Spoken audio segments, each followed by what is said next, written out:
This is LXBN TV, and I'm Colin O'Keefe. The Seventh Circuit Court of Appeals ruled earlier in Schaefer-Larose v. Eli Lilly and Company that pharmaceutical sales reps are exempt from overtime pay, getting out in front of a pending Supreme Court case. To discuss this case, we bring in Noel Tripp, attorney with Jackson Lewis and author on their blog, Wage and Hour Law Update. First off, what is the backstory on this particular case, and how does it differ from Christopher v. SmithKline, the prominent Supreme Court case that heard oral arguments? We haven't heard the decision in yet. Thanks, Colin. The new decision, Seventh Circuit's decision, concerns the administrative exemption. And while in this series of pharmaceutical sales rep litigations, two exemptions were invoked in more or less every case, both the outside sales exemption, which the Supreme Court is considering, and the administrative exemption, the Seventh Circuit elected to proceed with their administrative exemption analysis and find that the sales reps, or PSRs, as tends to be the shorthand, in their case, meet the administrative exemption test. I don't think anybody thinks the Seventh Circuit would have necessarily elected to get out in front of the Supreme Court on the outside sales issue, but because they expressly declined to reach it, there was no impediment to them deciding the case. And in the oral argument at the Supreme Court level in Christopher,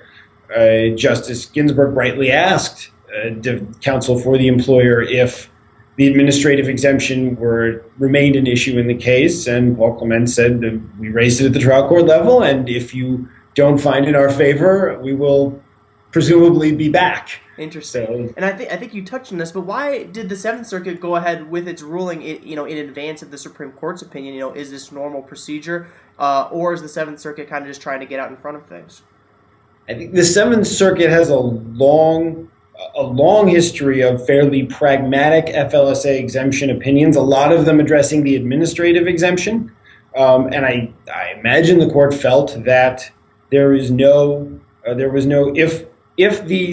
the pharmaceutical reps for GlaxoSmithKline, whom the Supreme Court will address, are exempt under the outside sales exemption, then their opinion stands. And if they're not, if the Supreme Court reverses, there is almost no Supreme Court ruling, short of one that I think would surprise everyone, that would impact the Schaefer decision in terms of these were the facts, these were the duties of these sales representatives, and they meet the administrative exemption test. Mm-hmm. Mm-hmm.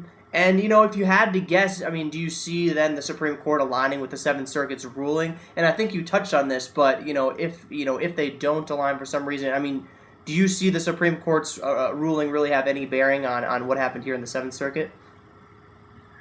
There is some tension in the regulations, and maybe there is some arguable tension, and courts that construe exemptions narrowly, that they become like buckets. Right, it becomes much more of an either-or, even though there is an express regulation called the combination regulation in the DOL regs that says that a combination of exempt work under these so-called white-collar exemptions is still exempt work. If you are a manager, but you only do that 30% of the time, and then you go perform some other exempt function, such as outside sales or exempt administrative work, like you're a purchaser. The example they used in the Christopher argument was a buyer, right? A buyer with discretion to go out and make purchases can be an administratively exempt employee. That just because you divide your time evenly among various exempt tasks across exemptions, that doesn't defeat exempt status. I see. And so the issue in connection specifically with the pharmaceutical sales rep seems to be, right, is this sales work? That's what the Supreme Court is considering. Is it sales work within the meaning of outside sales?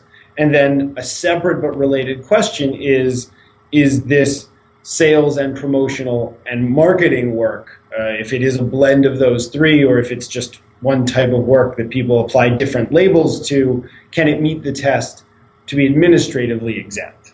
I see. Well, it's going to be very interesting to watch going forward to see how the Supreme Court ends up ruling in this, to see which way that goes. Well, once again, that was Noel Tripp of Jackson Lewis and the Wage and Hour Law Update. For more on this story, be sure to check out his publication. It's at wageandhourlawupdate.com. And of course, we have tons on both Schaefer-Larose v. Eli Lilly and Company at lxbn.lexblog.com, and tons as well on Christopher as well. So be sure to check that out at lxbn.lexblog.com. Thanks, Noel. Thank you.